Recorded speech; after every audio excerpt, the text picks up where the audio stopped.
vamos a ver un concepto de la afasia. La afasia es un trastorno del lenguaje que se dificulta leer, escribir, expresar lo que se quiere decir. También se dificulta poder entender y comprender lo que otras personas están diciendo o hablando. Definición de afasia.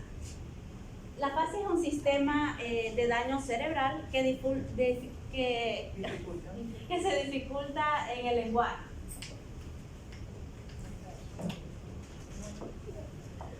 A ver, Alvarado Calderón. Sí, manda. Olaya Rafa. Presente. Nino Quito. Presente. Ponce Chirán. Presente. Y Macías Presente. Sí, hay que afirmar. Bien, vamos a seguir con los factores contextuales de la afasia. Como punto número 1 tenemos la causa más frecuente de afasia es el daño cerebral, que resulta de un accidente cerebrovascular. Quiere decir que es cuando hay una pequeña ruptura en la parte del cerebro. Número 2, la falta de suministro de sangre en el cerebro. Es cuando produce una muerte de la célula cerebral. Seguimos. Seguimos con los efectos. Número 1. Uno de los efectos de la afasia es que se dificulta expresar deseos y necesidades. También muchas personas suelen tener mucha frustración, depresión y también en la memoria y el razonamiento. Ya, vamos a hablar de la afasia. La afasia, como le dijo su compañera, es un problema cerebral. La anterior diapositiva, que se ocasiona con las consecuencias de múltiples enfermedades, entre ellas, para que haya este tipo de enfermedades, es por un daño cerebral. ¿Y por qué se ocasiona el daño cerebral? Puede ser por un accidente o puede ser también acontecimientos de enfermedades como la diabetes, hipertensión, que produce derrames cerebrales. Y en muchas ocasiones, ¿qué es lo que pasa? Le afecta una parte del hemisferio izquierdo o derecho, ¿verdad? Por lo general, y eso es lo que la sangre no fluye correctamente y se produce este tipo de enfermedades, ¿no? Ocasiona muchas veces no la muerte, sino que parálisis cerebral. Entonces, estos tipos de problemas y de factores que afectan a la salud mental y cerebral de las personas, de los niños y de los jóvenes, esto sucede con ellos también por una causa que se está presentando hoy en día, que es la ansiedad y la depresión. Eso también puede causar, por eso hace algunos años anteriores sucedió que una chica que estudiaba en Depol, por el estrés le dio derrame cerebral y varias partes de su cuerpo, la motricidad de sus piernas fue afectada, como la columna y movimientos de los músculos de las enfermedades superiores. Entonces eso necesita terapia, pero también un tratamiento. ¿Sí? Bien, vamos a seguir con los 4 tipos de afasia. Bien, aquí tenemos un cerebro. Y la primera es afasia de Broca. ¿Cómo se está aquí? La afasia de Broca se encuentra superior de la parte del lóbulo frontal, ¿sí? Dice que esta tiene problemas de producir el lenguaje. Un ejemplo de afasia de Broca es cuando, por ejemplo, nosotros decimos, o muchas personas dicen, cuando tienen afasia de Broca, es, por ejemplo, caminar perro. No pronuncian la palabra completa, sino que lo que quiso decir es, sacaré a caminar a mi perro. Bien, tenemos la otra afasia que es afasia de Wernicke. Sí, se pronuncia Wernicke. Ya, su habla es fluida pero no tienen sentido. A veces también dicen oraciones largas pero no tienen comprensión. Tenemos la otra afasia que es afasia global. La afasia global no puede leer ni escribir. Un ejemplo de afasia global es cuando, por ejemplo, yo hago varias preguntas a una persona. Por ejemplo, yo te voy a preguntar varias preguntas y tú me vas a decir bien. ¿Ya? ¿Cómo te llamas? Voy a hacer varias preguntas. Háblale. Milena. ¿Cómo estás? ¿Cuántos años tienes? Esa es la fase de Robert, que yo hago varias preguntas y esa persona repite la misma respuesta y la misma respuesta. Pero, sin embargo, tiene su comprensión auditiva muy bien, intacta. Ellos escuchan, pero no se expresan bien. Ya, tenemos el último, afasia nómica. Afasia nómica es cuando la persona no utiliza palabras correctas. Gracias. Vamos a ver sobre los diferentes tipos de afasia. Este problema de la afasia también debe de ser considerado en los niños o en las personas que tienen necesidades educativas especiales. Cuando hay un problema de dislexia y hay un problema de derrame cerebral, sea en los jóvenes o en los niños o en los adultos, se produce esta enfermedad. Cualquiera de estos tipos de afasias se puede presentar en los niños y aquí es donde está comprometido, como digo, el lenguaje y la articulación de las palabras, ¿no? Entonces la comunicación afecta muchísimo en los niños o en los adultos cuando hay este problema de tipo cerebral. Buenos días, yo soy Mónica Luna y les voy a hablar sobre la afasia, también profundizarles un poco del tema, sus causas y su tratamiento. Bueno, la afasia, como ya le dijo mi compañera, la afasia es un trastorno del lenguaje que hace que se dificulte el poder leer, escribir, expresar lo que quiere decir y muchas veces también el poder entender lo que la otra persona quiere decir. La afasia maneja todo lo que es el cerebro, pero hay que tener en cuenta que la base del lenguaje está ubicada en el hemisferio izquierdo del cerebro. Dependiendo de esa parte, que si esa parte está afectada 100%, la afasia va a ir aumentando. Como le dijo mi compañera, existen varios tipos de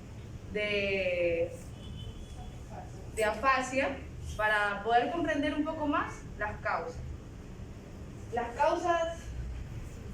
¿Qué causa la afasia?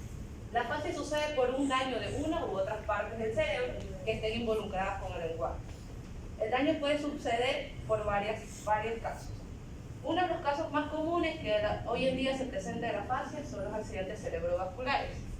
Un tumor cerebral, una infección o una inflamación cerebral, una lesión cerebral y otros trastornos también enfermedades neurológicas que vayan afectando al cerebro. Y esto va a ir con el tiempo empeorando y llega también a producirse una demencia. La otra, por favor. ¿Cómo se diagnostica la afasia? Bueno, aquí el personal de salud primero tiene que ver a primera vista, al momento que tiene contacto con la persona que presenta síntomas de afasia, tiene que ver su manejo del léxico, cómo él se va a expresar hacia él, si él entiende lo que el doctor le está diciendo en ese momento. El doctor lo que va a comenzar a hacer es preguntas. Debas comenzar a hacer preguntas simples. Si en ese momento él no logra comprender lo que la persona le está diciendo y sus respuestas hacia él son básicas, pues en ese momento él se pone, da una alerta, si es un menor de edad, da una alerta a los padres para que comiencen a hacer una evaluación. La evaluación va a ser hacer preguntas, también va a poder observar si la persona puede seguir unas instrucciones simples. Si esto no se logra dar, inmediatamente se manda a hacer una resonancia magnética o también una tomografía computarizada para poder ver qué parte del cerebro es la más afectada. Dependiendo de la parte del cerebro que esté más afectada, va a comenzar el tratamiento. Son tratamientos solamente para ellos, puede ser individual o puede ser grupal. La otra. Pero aparte de la tomografía que digo su compañera, la supervisión del médico clínico, del médico que está tratando, en este caso sería el especialista endocrinólogo, puede ser, y también un médico interno donde diagnostique cuál es la causa y la evolución de este problema, ¿no? ¿Cuáles ¿cuáles son los tratamientos para la afasia? Bueno, primero, el especialista, en este caso nosotros hemos hecho esta pregunta a un neurólogo, nos hemos basado en nuestra investigación sobre un neurólogo para poder darles a conocer un poco más de la afasia. Bueno, a simple vista las personas deben empezar con una terapia del habla y lenguaje. Esto les va a ayudar también a ellos y al neurólogo saber cómo van a comenzar ellos a tratar a las personas que están ahí. Una de las cosas que van a incluir es hacer ejercicio de lectura y escritura. Dependiendo de estas dos, el neurólogo va a comenzar a aumentar las citas con ellos, porque dependiendo de estas dos, si la persona no puede ni leer ni escribir bien, el neurólogo va a aumentar más los ejercicios y lo va a llevar más para que él tenga un mejor avance. Hay que seguir, también el neurólogo va a darse cuenta si él puede seguir y repetir lo que el neurólogo le dice. Si esta persona no hace ninguna de estas cosas, pues el neurólogo tiene que ponerse pilas y también comenzar un tratamiento un poco más fuerte. Ese tratamiento no lo da el neurólogo, sino lo da el terapista, ¿no? El terapista logopeda es un especialista que da todo este tipo de terapia y ustedes que son pedagogas también, ¿no? Ahí viene la preparación adicional con el tema de, por ejemplo, los inicios de la lectoescritura, la evolución del trazo. Tiene que empezar desde el inicio. ¿Ya? ¿Por qué? Porque estamos tratando como a un niño que está recién aprendiendo a leer por el problema cardiovascular que tuvo en su cerebro. Entonces, recuerde que el proceso del habla y la lectoescritura viene parecido a cuando un niño recién está aprendiendo a hablar con estimulación, con los bits de inteligencia, con la práctica de la música. Es parecido, por eso ustedes tienen ya el concepto bien definido de que cuando ustedes se encuentran ante una situación de esta, la terapia del habla, del lenguaje y de la escritura es necesaria. ¿Ya? Y aparte de la terapia física, también el terapista físico tiene que llevarlo y hacer, hay personas que dan terapia también ocupacional y que comienzan a hacer ejercicio, por ejemplo, para fortalecer las extremidades superiores, las inferiores, los movimientos de los ojos, todo eso es como volver a renacer de nuevo en personas que tienen este problema. Sigan. Y por último tenemos aquí la participación de la familia. La familia es un punto muy importante también, ya que por ellos, en una conversación que ellos están, no excluirlos, sino más bien incluirlo a ellos, comunicarse con ellos con palabras simples, que ellos puedan entender y también pedir su opinión. Si es que ellos se logran equivocar, pues corregirlos, no tampoco agredirlos verbalmente, sino corregirlos, para que ellos también se incluyan en la conversación y no tengan tampoco esa mala recuperación. Gracias.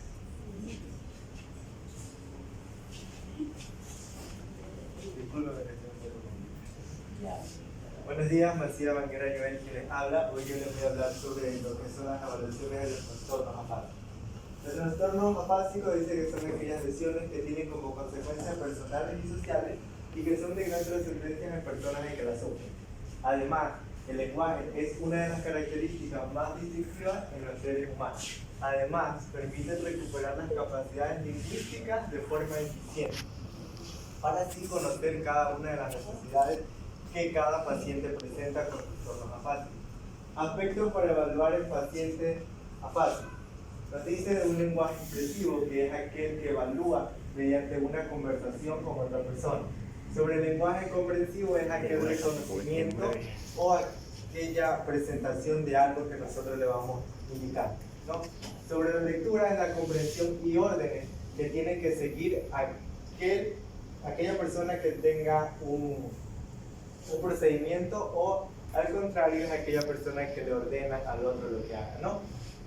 En la escritura es escribir lo que el estudiante o el niño con afasia vea mediante la imagen o proyección. Siempre. Joel, una pregunta.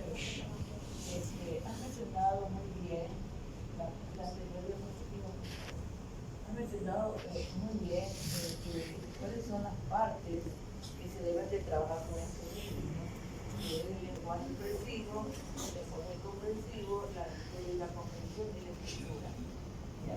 Esto se tiene que trabajar de forma individual y personalizada. Y mi pregunta va para usted, ante una situación que se presenta de problemas de parte, que usted está haciendo una evaluación, ¿cómo haría usted para trabajar una actividad de lenguaje expresivo, comprensivo, de escritura y de lectura y comprensión? ¿Cómo Bueno, haría? en el lenguaje expresivo, como dice, lo evaluamos por medio de una conversación entre dos personas. El lenguaje comprensivo, lo que nosotros vamos a enseñar al niño es que vaya reconociendo por medio de proyecciones, imágenes o algo. En la lectura es lo que el niño tiene que seguir una orden, una secuencia de lo que nosotros le vamos dictando. Tal vez hacemos una narración de un cuento De un cuento. y luego le decimos pues, que lo narren de acuerdo a su comprensión, ¿no? Y así mismo a las personas. Y en la escritura, En la escritura, como dice, que hay que escribir lo que en la imagen ven, ¿no? Puede ser, por ejemplo, una imagen relacionada con la naturaleza y lo que va a escribir de cada significado de ello. entonces mire, cuando ustedes vayan a trabajar, este de aquí hay evaluaciones, hay material, recursos didácticos que se pueden trabajar. ¿Y por qué es importante tratar el tema de la paz el día de hoy?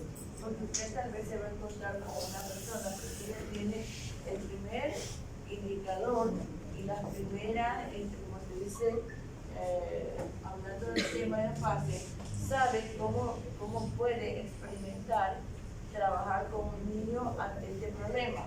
Recuerde que tiene que trabajar con una planificación de un lenguaje expresivo, de un lenguaje comprensivo, con el reconocimiento, como dijo su compañero, que se presenta algo, ¿no? Que el niño pueda identificarlo y pueda dar una breve descripción de lo que es. Y en la lectura y en la comprensión, conforme el niño vaya avanzando, o el adulto vaya avanzando, hay que ir dándole pautas de una lectura y una comprensión un poquito más compleja para ver cómo va evolucionando. Y así, en cuanto a la escritura, lo mismo. Si es una persona que está en completo problema de movimiento de su mano, va a tener que empezar desde los inicios, ¿no? Entonces recuerden que todos estos trabajos ante las necesidades educativas especiales, la primera parte que se tiene que considerar es el acompañamiento pedagógico de los padres de los niños con necesidades educativas especiales. En el caso pongamos un ejemplo de un joven que le dio afasia, que tuvo un problema cerebrovascular, si no está la mamá y si no está el papá que lo ayude, ¿usted cree que ese niño va a progresar? No, ese joven no va a progresar porque emocionalmente no se siente respaldado. Por eso cuando un familiar nuestro lo dejamos aparte y no lo ayudamos, definitivamente no hay progreso, ¿no? Entonces eso es importante decirlo. ¿Sí? Bueno, seguido tenemos lo que es el proceso y el diagnóstico. Es aquel proveedor que dé atención médica o un neurólogo, que mediante un examen físico evaluará la resistencia y la sensibilidad, además de los reflejos del niño. A veces con un martillito le ponen aquí a ver cómo están los reflejos, si se mueve. Si no se mueve la pierna, es que no hay reflejo, no hay sensación de movilidad en la pierna. Aquí en los codos también se hace tocar para decir el movimiento. Si no hay movimiento, si no hay movilidad, el brazo queda firme, pero si movilidad automáticamente reacciona la mano, ¿no? A una fase se la puede identificar rápidamente por medio de imágenes, por resonancias magnéticas o por una tomografía computarizada, como ahí lo ven. Para llevar a cabo una evaluación integral del lenguaje y confirmar la presencia de la afasia, es determinar el recorrido y el tratamiento que se le dé al paciente que tenga afasia. Dentro de esto tenemos la evaluación del lenguaje. Dice el estudio neuropsicológico que sitúa las alteraciones del lenguaje y las alteraciones cognitivas conductuales del paciente. Recordemos que en la fascia se evalúan aspectos de comprensión y expresión a través de los siguientes niveles, como son fonológico, morfosintáctico, léxico y de discurso. También es muy importante la información que obtenemos en la observación, ya que durante el proceso de evaluación e interacción con cada una de las personas que valoramos en el proceso de evaluación del lenguaje, como podemos ver, ahí tenemos el área de Broca, que dice que participa en la ejecución del lenguaje, planifica los movimientos necesarios del hablar, el área de Westdaker, que participa en la comprensión del lenguaje, decodifica las palabras en conceptos para que así podamos entender lo que dice. Vamos a ver aquí, voy a hacer las preguntas. Les voy a hablar acerca de trastornos por déficit de atención e hiperactividad. Pero, compañera, ¿usted sabe con qué otro nombre se conoce este trastorno? Muy bien, el TDAH es una alteración del neurodesarrollo. ¿Qué quiere decir? ¿Qué afecta? Ya hemos hablado de este tema anteriormente. Riera, ¿qué quiere decir la alteración del neurodesarrollo? ¿Qué afecta? Muy bien. Este trastorno altera el neurodesarrollo que ejecuta el sistema nervioso, que lleva como función las funciones ejecutivas, planificadas y accionadas por la persona que tiene este trastorno. Este trastorno tiene tres características principales, entre ellas la inatención, la hiperactividad y la impulsividad. El TDAH es un trastorno que ha afectado a millones de personas. Entre ellas encontramos a niños y comúnmente se presenta antes de los 12 años, pero existen resultados científicos que nos indican que se han presentado desde los 3 años de edad. Pero el TDAH tiene 3 subtipos, los cuales son la falta de atención predominante, la conducta hiperactiva impulsiva predominante y el combinado. La falta de atención predominante tiene como mayor síntoma la falta de atención. ¿Alguien me puede decir qué se les viene a la mente con la falta de atención? Suárez. Que está, no presta atención a los detalles de las cosas. Exacto.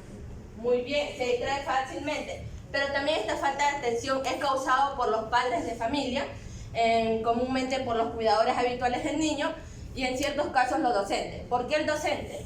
Porque el niño cuando ya tiene falta de atención en su hogar, y hemos visto lastimosamente que hay casos en que los maestros son exclusivos, apartan a ciertos estudiantes y los tienen a un lado.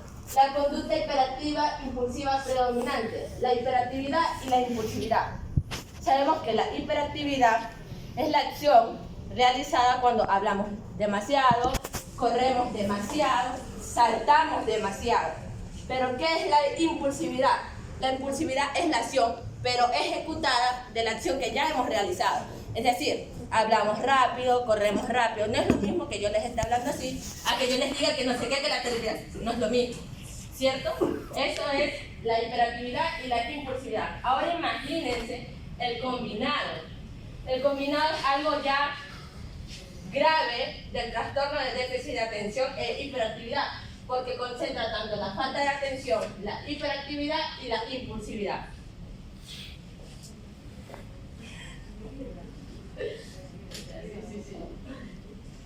Los síntomas del niño TDAH. Por primer lugar, tienden a tener más accidentes y lesiones de todo tipo, ya que al causarse este tipo de lesiones, los niños buscan la atención que no se les da. Número 2, tienden a tener baja autoestima. Como ya tienen este trastorno, siempre van a estar cabizbajos, con baja autoestima, tristes. Número 3, son más propensos a tener problemas para interactuar con sus compañeros y sus adultos. Aquí se afecta lo que es la comunicación con sus compañeros, con sus padres y hasta con el propio docente. Número 4, a menudo luchan en el aula, lo cual lleva al fracaso académico. Esto también implica su baja autoestima, ya que como piensan que no les están prestando la atención adecuada, ellos buscan atención mediante peleas, discusiones o en ciertos casos se aíslan.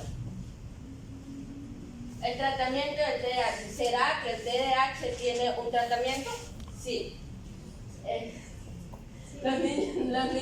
tratamiento con TDAH en los niños incluye medicamentos y terapia conductual, asesoramiento y servicios educativos. Anaí, ¿cómo diagnostica un niño con TDAH?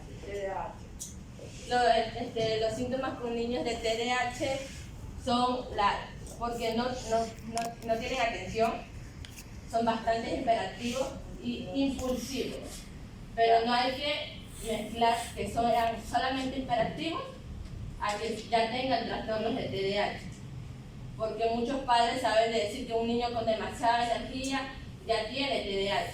Entonces, primero que hay que hacer es evaluar al niño, llevarlo con un psicopedagogo, con un neurólogo, para que también pueda ver si ese niño tiene el trastorno de TDAH. No podemos confundir lo que es la demasiada energía con este trastorno. Claro, o la motivación o la actividad.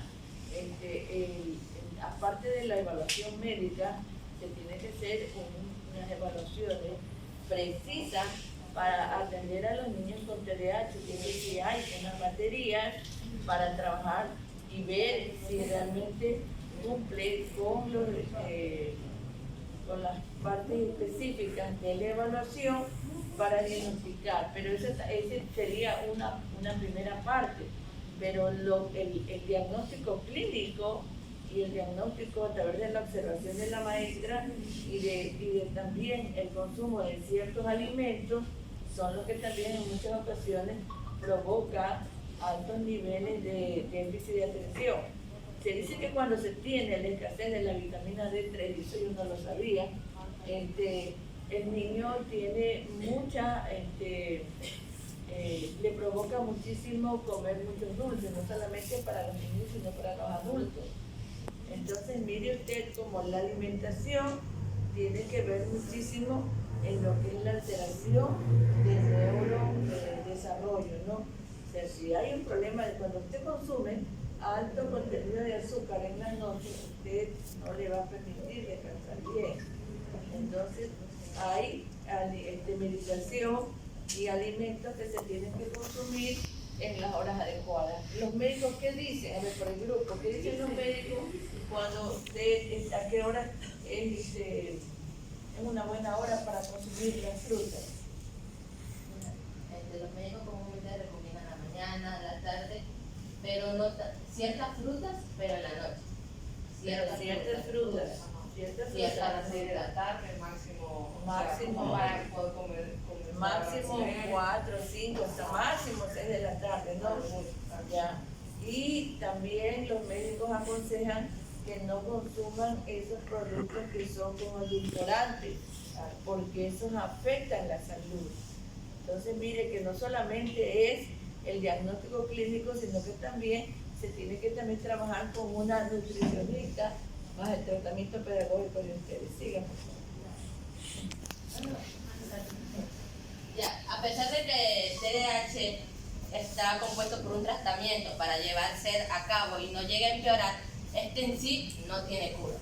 No tiene cura y se ha visto que varias personas continúan con el TDAH hasta la edad adulta. Bueno, la ciencia ha avanzado muchísimo y ahora ya no podemos decir que no tiene cura. Ayer estaba viendo un reporte clínico referente a las enfermedades de toda índole. Y dice que hay un gen, NRP, no sé si lo vieron ustedes, en el que puede diagnosticar, dice, cuál es el problema y cómo se puede mejorar la salud. Entonces, ya hay ahora también tratamientos de limpieza de virus y bacterias a través de la sangre. No sé si han visto también los videos. Ustedes entran a mi Facebook y entran a mi Instagram, ahí pueden ver todo lo novedoso de la medicina. Entonces, mire cómo la ciencia ha avanzado y hay tratamientos terapéuticos necesarios que ahora pueden mejorar la salud. Claro. Otros problemas y trastornos que presenta el niño aparte del TDAH. También tenemos el trastorno de ansiedad, el trastorno de la depresión, los trastornos alimentarios y los trastornos de aprendizaje. Los trastornos de ansiedad es un trastorno mental en donde el infante se encuentra preocupado o ansioso por muchas cosas. Esto a veces es causado por problemas familiares internos o también por el bajo rendimiento académico que no está superando las notas que debería estar superando. Los síntomas de la ansiedad por lo general es un síntoma característico de la ansiedad es que el niño llora con frecuencia y está preocupado por un error, ya sea este grande o el más pequeño. El trastorno de la depresión, este es un trastorno de humor, ¿A qué se refiere como un trastorno de humor? Pues estos están asociados al estado de ánimo. Quiere decir que depende del ánimo de una persona, ya sea que esté triste, enojado, feliz, pero ¿qué lleva este trastorno? Que cambia repentinamente, es decir, que si yo ya me encuentro muy feliz, en menos de 10 minutos ya me encuentro cabizbaja, ya estoy triste. Este es un trastorno de la depresión que debe ser tratado. Que es un síntoma característico del trastorno de la depresión, es el cambio de humor repentino de la nada que no sabemos cuál es la causa. El trastorno alimentario, también llamado TCA o también conocido como trastornos de conducta alimentaria, son enfermedades médicas graves con una influencia biológica que se caracterizan por alteraciones graves de las conductas alimentarias. ¿Por qué hacemos énfasis en graves? Porque este trastorno da pie a otros trastornos. ¿A qué me indico aquí? Que si por el síntoma que es que no come, tiene desnutrición, deshidratación, esto afecta tanto física, mental y en el desarrollo cognitivo del niño. Si el niño no se alimenta como es debido, el niño va a padecer trastornos, enfermedades y desarrollo para su vida cuando sea más adulto. El trastorno de aprendizaje es la dificultad que tiene el infante en una o más áreas del aprendizaje. Este no se basa básicamente en la inteligencia que tiene la persona o el niño al momento de aprender, sino que cómo aprende, cómo lo capta, cómo es que él está entendiendo esa área de aprendizaje. Comúnmente, las áreas de aprendizaje que se ven afectadas en los niños es el área de matemáticas, el área de lenguaje y el área de estudios sociales. Obviamente no vamos a dejar afuera el área de ciencias naturales, pero comúnmente tienen problemas con matemáticas, aritmética, geometría, sobre todo cuando son los números. Ya, estos trastornos que pueden explicar a la hija, son acontecimientos que se presentan en los niños cuando primero ha nacido un niño con desnutrición. Por eso es importante que cuando usted vaya a tener un bebé, la madre tiene que estar preparada en todo el aspecto, con buena salud, para que traiga un niño sano.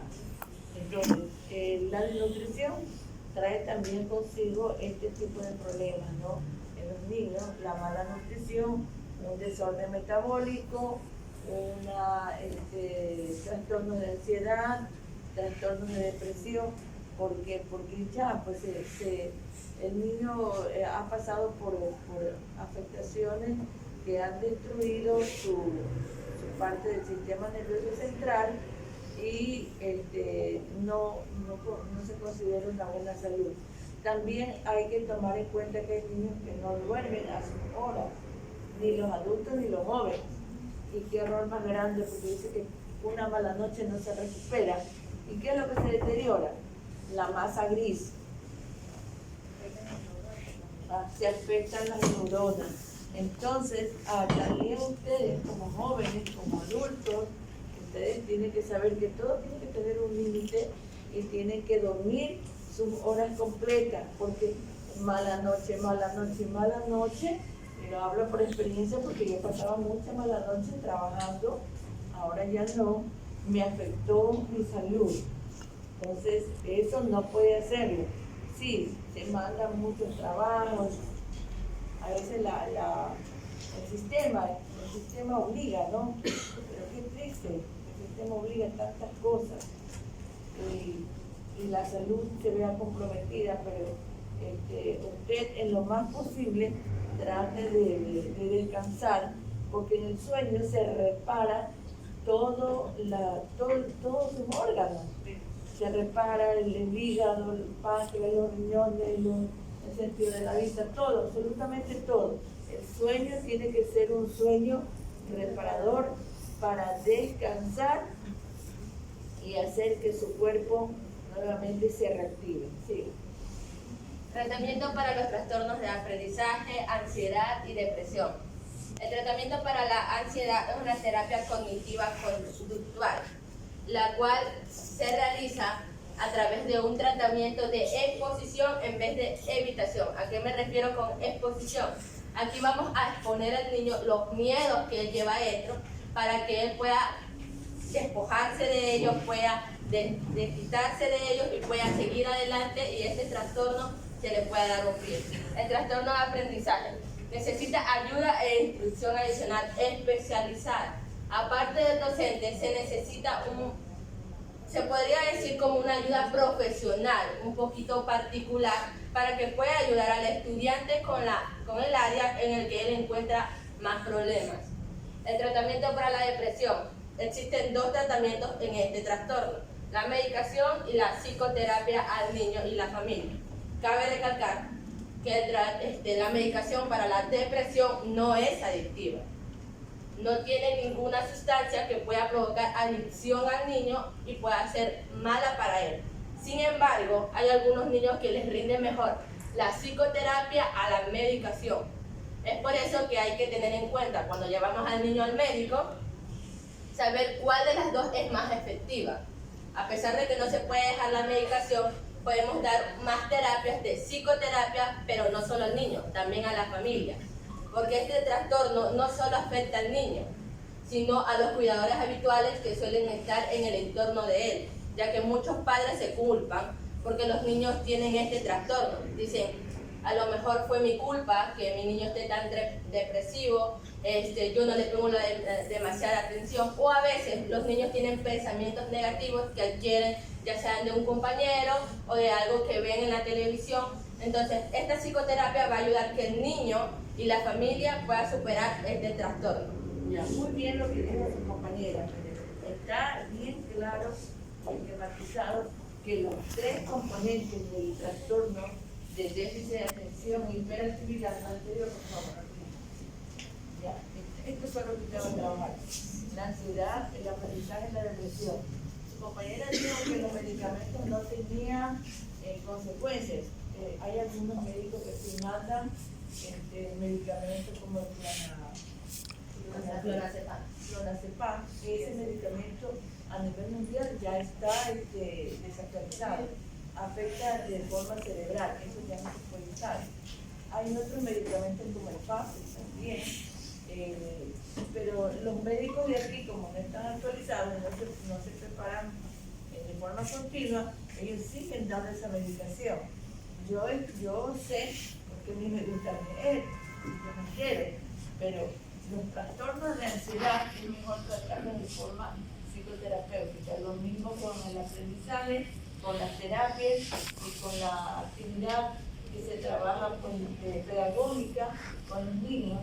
Y la depresión lo mismo. La depresión es un poquito con medicación, con psicoterapia y la familia, ¿no?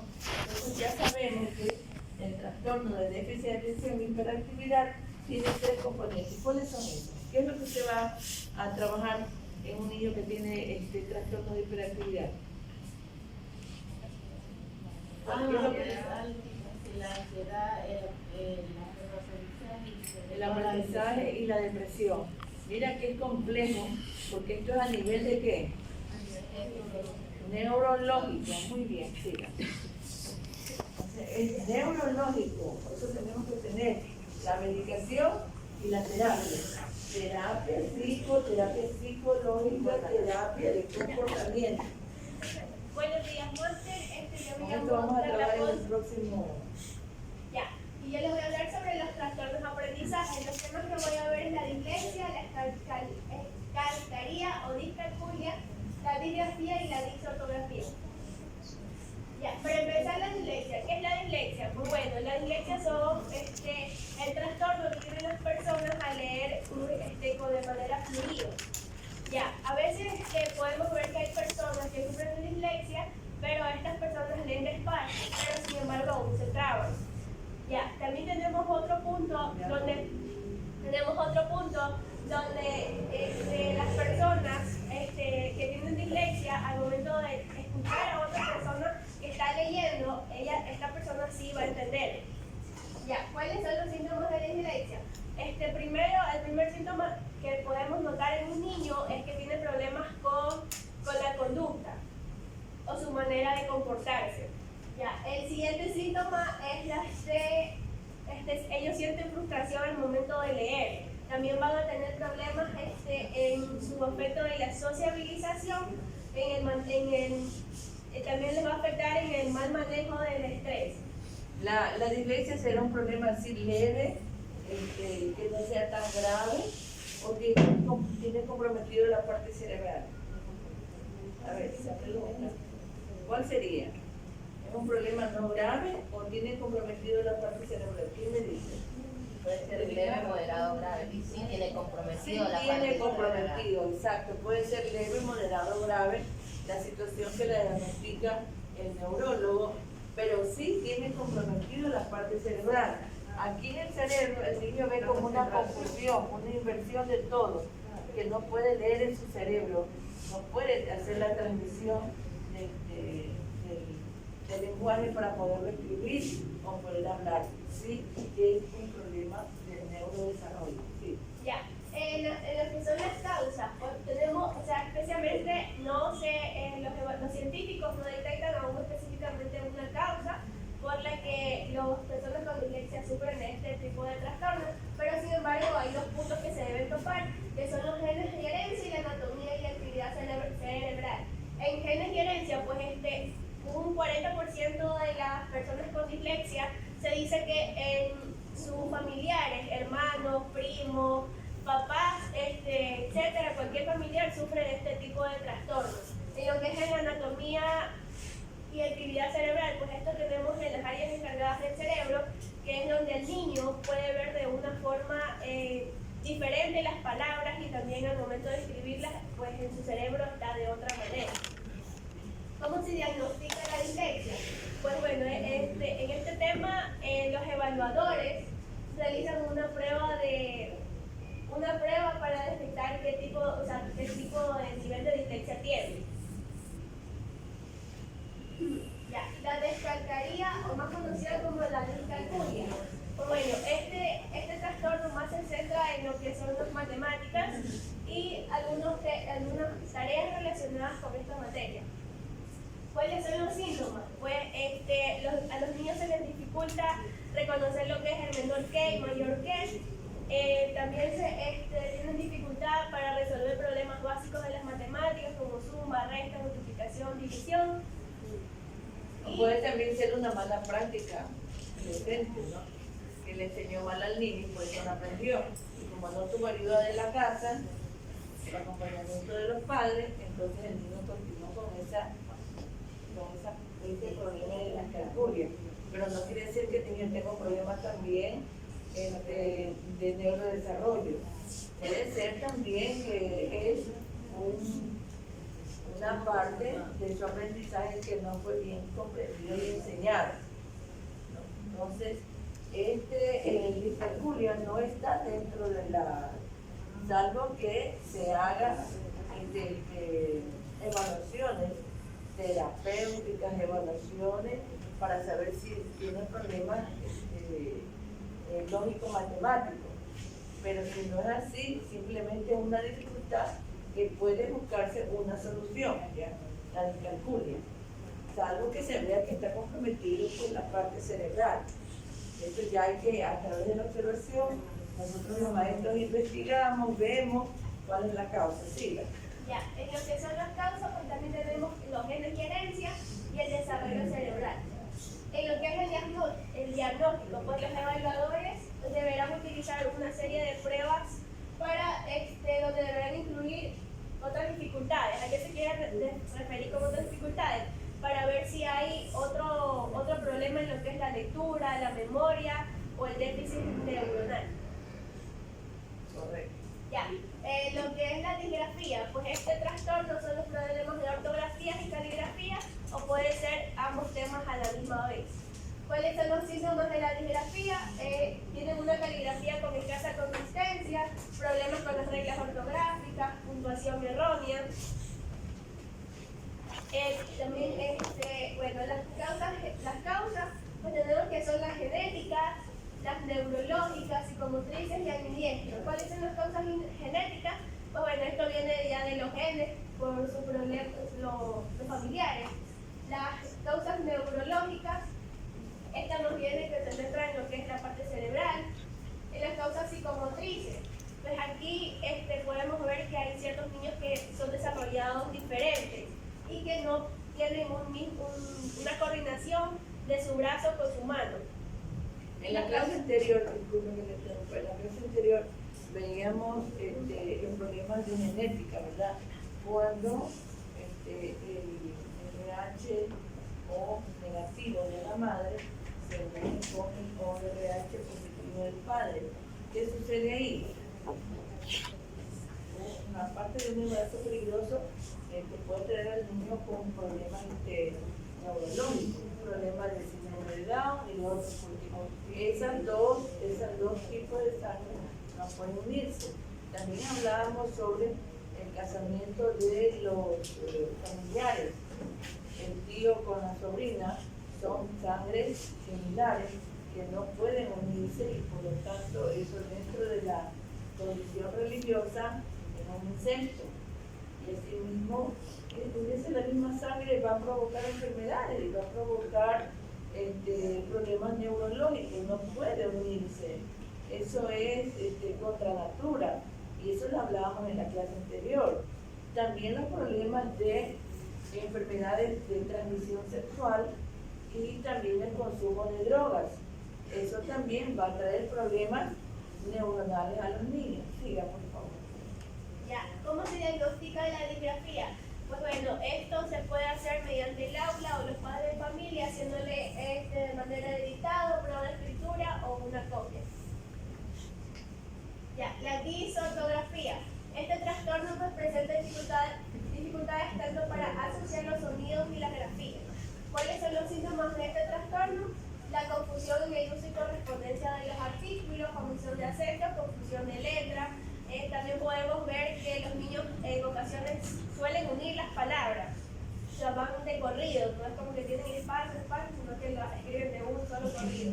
¿Cuáles son las causas? Pues son causas lingüísticas, causas pedagógicas y causas perceptivas.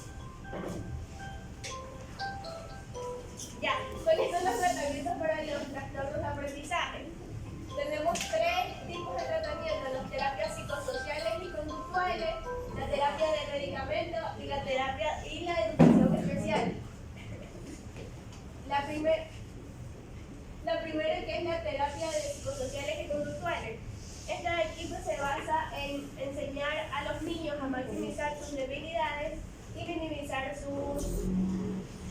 a maximizar sus fortalezas y debilitar sus debilidades. En la terapia de medicamentos, pues bueno, como su palabra mismo lo dice, que es donde van a incluir los medicamentos. Esta terapia más se utiliza en los trastornos como la depresión o la ansiedad. En lo que es aprendizaje, que así no se utiliza. No voy a darle medicación. Nosotros no somos las personas indicadas para administrar ningún tipo de medicación. Ni tampoco la mamá cuando venga y diga, por favor señorita, le toca a las 6 de la tarde el medicamento. Si ella está mal de darle, no le puede dar, porque usted no sabe cuál es la reacción. Y cuando usted esté en el ejercicio de la profesión, no reciba ningún tipo de medicación que darle al niño. Porque hubieron varios maestros que fueron presos por darle la medicación al niño y después le dio una reacción de alergia, otras de muerte, de ataque cardíaco. ¿Y sabe quién se fue a la cárcel? El docente. Entonces, mucho cuidado cuando usted esté ejerciendo ya la profesión, que le diga a la madre, señorita, tenga la amabilidad de darle este jarabe a las 4 de la tarde que le toca. Lo lamento mucho, señora, pero no está dentro de mi actividad en realizar eso. Además, es totalmente prohibido por el ministerio administrar. Si le toca a las 4, con mucho gusto, usted venga, yo lo saco al niño y usted le da el medicamento, pero yo no puedo hacer absolutamente nada. Que no, que le toca, que necesita hacerle una terapia para que usted no intervenga, limítese al trabajo pedagógico que usted realiza. Miren, yo siempre les digo a mis alumnos, porque no está de más decirlo, porque eso pasa.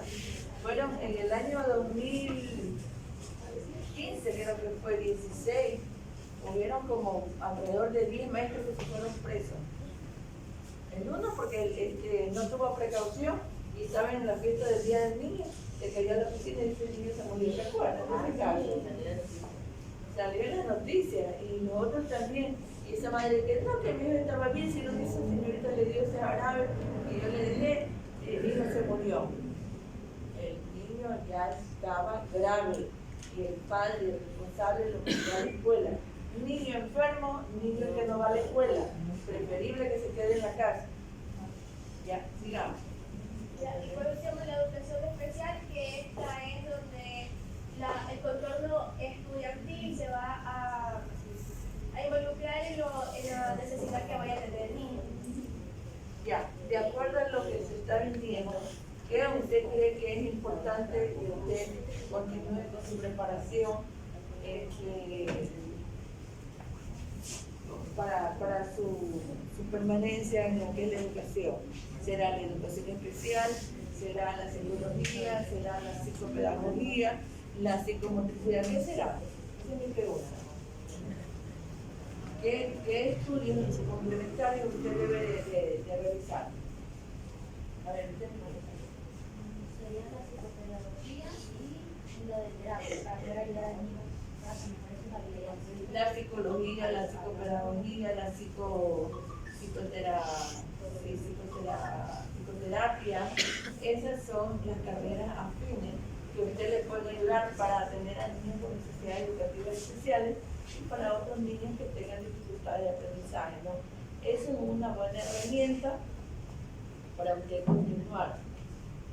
Si se especializa en los niños o quiere avanzar a otra área.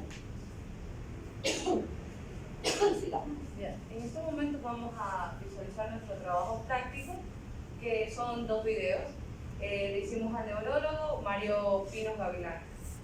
Vamos a escucharlo.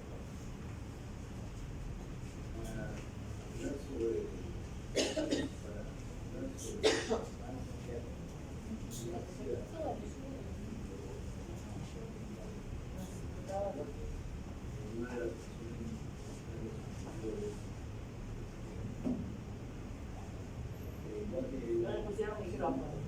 No, no también.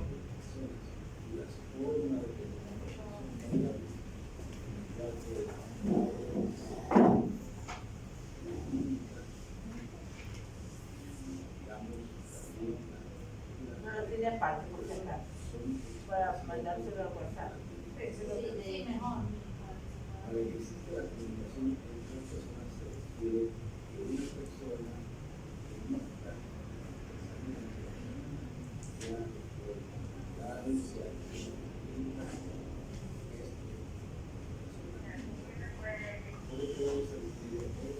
Ya no pasó.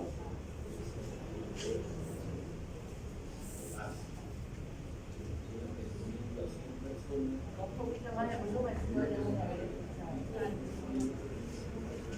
¿Ya lo pasó? Sí, ya lo voy a pasar.